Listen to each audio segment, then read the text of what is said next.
தாமதமாக வேட்பாளர் அறிவிக்கப்பட்ட தொகுதியாக நமக்கு கடைசி இறுதி நேரத்தில் வேட்பாளர் அறிவிக்கப்பட்ட காரணத்தினால் அவர்கள் தேர்தல் பிரச்சாரம் செய்வதற்கும் வேட்பாளர் அறிமுகம் செய்வதற்கும் குறுகிய கால இடைவெளிகளே இருக்கின்றன.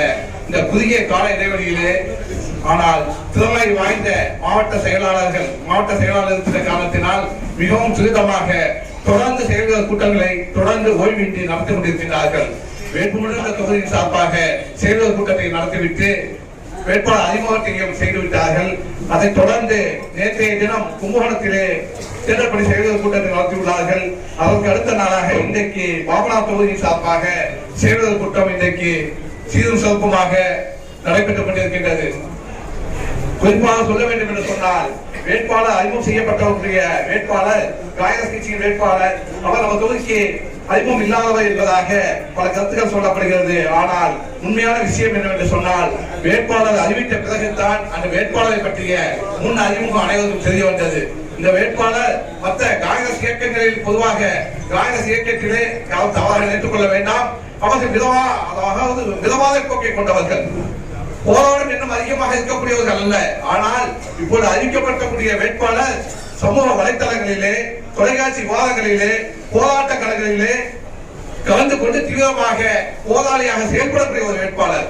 அவருடைய முகநூல் பதிவுகளை யூடியூப் பதிவுகளை எல்லாம் பார்த்தோம் என்று சொன்னால் நேரடியாக இன்றைக்கு இந்த தேர்தல் எதற்காக நடக்கின்றது, எந்த ஆட்சி யார் வர வேண்டும் என்பதை விட யார் வரக்கூடாது என்பதை நிர்ணயிக்கக்கூடிய ஆட்சியாக இருக்கின்றது, தேர்தலாக இருக்கின்றது.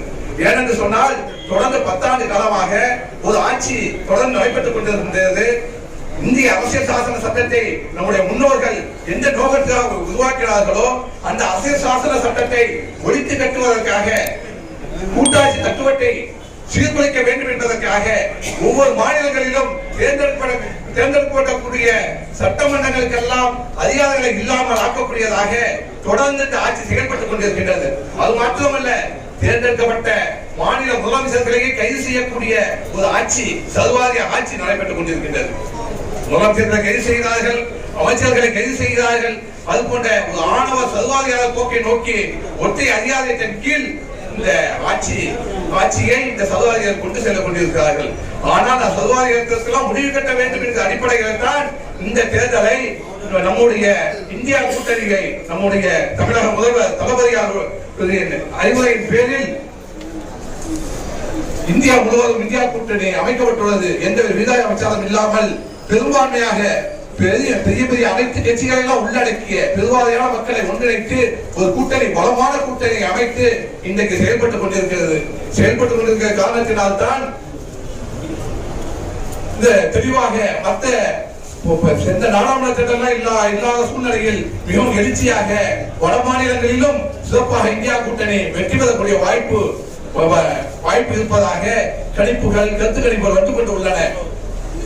அந்த சூழ்நிலையிலே இந்த தொகுதியை பொறுத்தவரை, இந்த பாபநாத் சட்டமன்ற தொகுதியை பொறுத்தவரை சென்ற நாடாளுமன்ற தேர்தலிலே நமது அண்ணன் ராமலிங்க அண்ணன் அவர்கள் போட்டியிட்ட பொழுது இந்த மயிலாடுதுறை நாடாளுமன்ற தொகுதியில் 6 சட்டமன்ற தொகுதிகளிலேயே அதிகமான வாக்குகளை அள்ளித்தந்த தொகுதி பாபநாத் சட்டமன்ற தொகுதி. அதற்கு அடுத்ததாக கும்பகோணம் தொகுதி, அதற்கு அடுத்ததாக திட்டமிட்ட சட்டமன்ற தொகுதி, அதற்கு அடுத்துதான் மயிலாடுதுறை மாவட்டமே வந்தது என எல்லாரும் சொல்வார்கள். உண்மையான நிலவரம் அது போல்தான்.